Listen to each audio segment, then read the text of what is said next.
മണലൂർ പഞ്ചായത്തിൽ 6-ാം വാർഡിലെ NRMK ക്ലബിലെ football team അംഗങ്ങൾക്ക് ജേഴ്സി വിതരണം ചെയ്തു. വാർഡ് മെമ്പർ തോണി അത്താണിക്കൽ ഉദ്ഘാടനം ചെയ്തു. ജേഴ്സി സ്പോൺസർ ചെയ്ത high grade technologies MD Lal മുഖ്യ അതിഥിയായിരുന്നു. ക്ലബ് പ്രസിഡന്റ് അവിനാഷ് കണ്ണൻ അധ്യക്ഷനായി.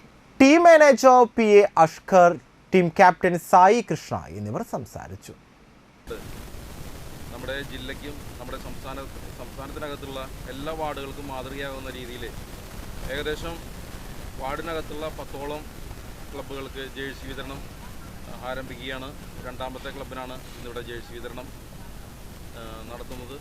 കൂടാതെ നമ്മുടെ ഏറ്റവും കൂടുതൽ നമ്മൾ വാർഡിനകത്തും പഞ്ചായത്തിനകത്തും യുവജനങ്ങളെ കരുതുന്നതോടൊപ്പം തന്നെ വയോജനങ്ങൾക്കും നമ്മൾ പ്രത്യേക കരുതൽ അവരെ ചേർത്ത് പിടിക്കുന്നുണ്ട്. അതിൻ്റെ ഭാഗമായിട്ട് യുവാക്കൾക്കുള്ള ഏറ്റവും വലിയ അവരുടെ സ്വപ്ന പദ്ധതിയായിട്ടുള്ള നമ്മുടെ ടർഫിൻ്റെ പ്രാരംഭ നടപടികൾ നമ്മൾ ആരംഭിക്കുകയാണ്.